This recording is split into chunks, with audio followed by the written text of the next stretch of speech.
Matt, thank you so much for being with us today. My first question is, I read that you came to Rome on World Youth Day when you were 17 and you had your conversion when you came. How does it feel to come back to Rome after all these years? It's terrific. What's it been, 22 years now? So I came for World Youth Day during the Jubilee. And so I was 17, I'm 39 now. And it's wonderful. It's the fourth time I've been back. It's a beautiful place to come back to. Yeah. And Matt, your popular podcast, of course, Pints with Aquinas. In the name, it has the angelic doctor. What do you think St. Thomas Aquinas can give to us today? What can we learn from him? Yeah, so Thomas is first and foremost a saint, a biblical scholar, incredibly consistent in his arguments. He seems to have addressed almost every conceivable question imaginable. I would say if I had to pick out one thing just off the spot, I would say the way he steel-mans his opponent's arguments. So rather than straw-manning them, which is to say, as you know, to make someone's arguments weaker than they actually are in order to more easily refute them, he seems to want to respond to the best version of his opponent's arguments. And I think we can learn a lot from that today. And what do you think is... Would St. Thomas Aquinas, would he be on social media today? What would you think of our current media climate? I don't know if I should be on social media today. It's a really good question. I've heard people say things like, if Thomas had the availability of the internet and computers, imagine what he would have done.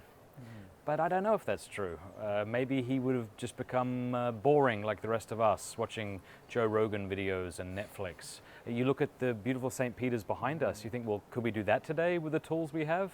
No, I don't know if we can. And so I wouldn't venture a guess, but... And what do you think for the church? I mean, do you think the church should actively be involved in this attention economy where it seems that, you know, the average person I talk to, they're overstimulated, they're consuming too much information, but it seems like if you're not online, maybe you're not part of the conversation. This is something I struggle with regularly and don't have a good answer to. I take the month of August off of the internet every year entirely, just to detach from it, because I find that when I'm on the internet, I find it very difficult to read and think deeply and to pray deeply. I find that I'm covering topics at a surface sort of level. So I think one needs great discipline in order to keep the internet in its place.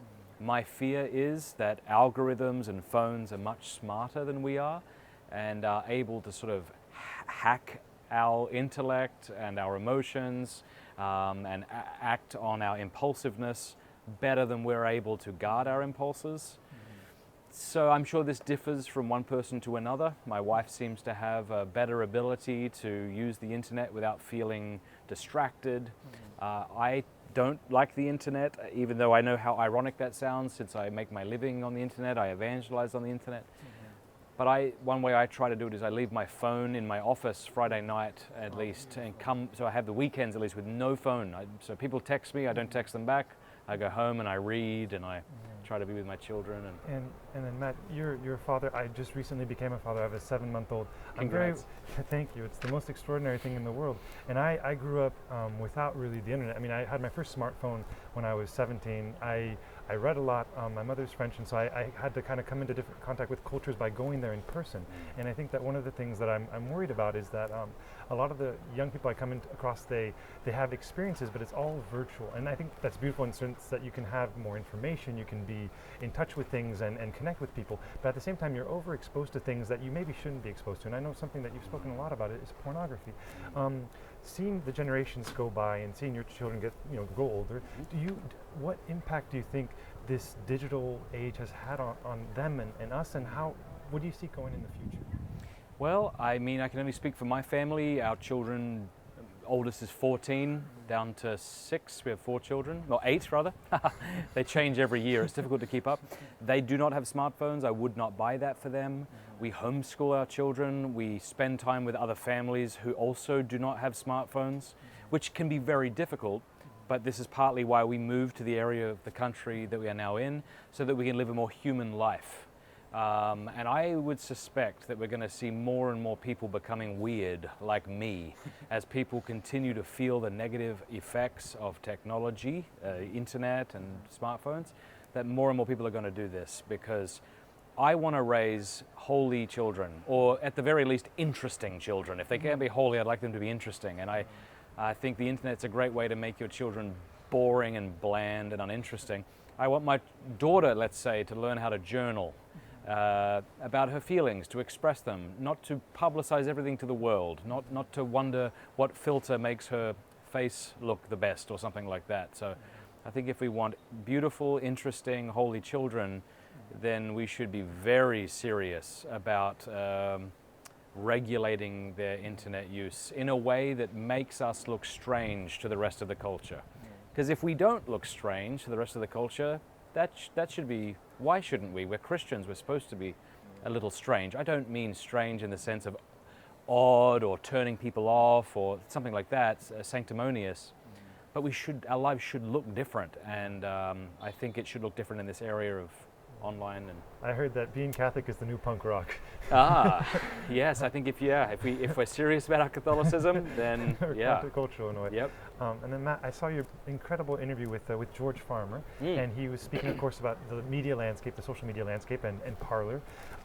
And do you think that people who espouse traditional views or beliefs, will we continue to kind of see the effects of cancel culture more? I mean, he was warning a little bit about that. And what solutions would you advise? I mean, should we continue to be brave and maybe be canceled on some levels, or do we have to work within that system? My fear is that if let's say YouTube and Twitter, which I just canceled my Twitter account a couple of weeks ago, I'm very proud of that.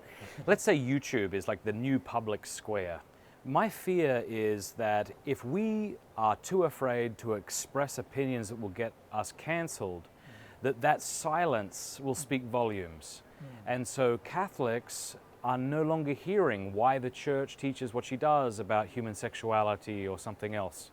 So I think we do have to be brave, even if it means getting canceled. One thing I'm personally doing is trying to grow an audience in other, less censorious media, such as Rumble, Parler, Locals, who pride themselves on not cancelling people who fall out of step with secular dogma, while I continue to try to speak the truth in love.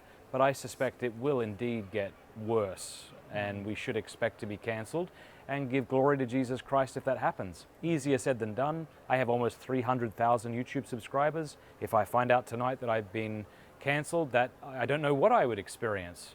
But I would hope that I would rejoice and give thanks to God, because one way I can participate with God's permissive will is by simply allowing it to happen. But I want to do more than that. I want to praise Him for allowing it. And then Matt, my last question is, you've interviewed hundreds and hundreds of people, saints, sinners, holy people, people who are struggling, new converts. If you were to look back at all those interviews, all those guests, and you look back on that, what if you could say in maybe 1 minute or one through line or one thought, what you've learned about getting closer to God?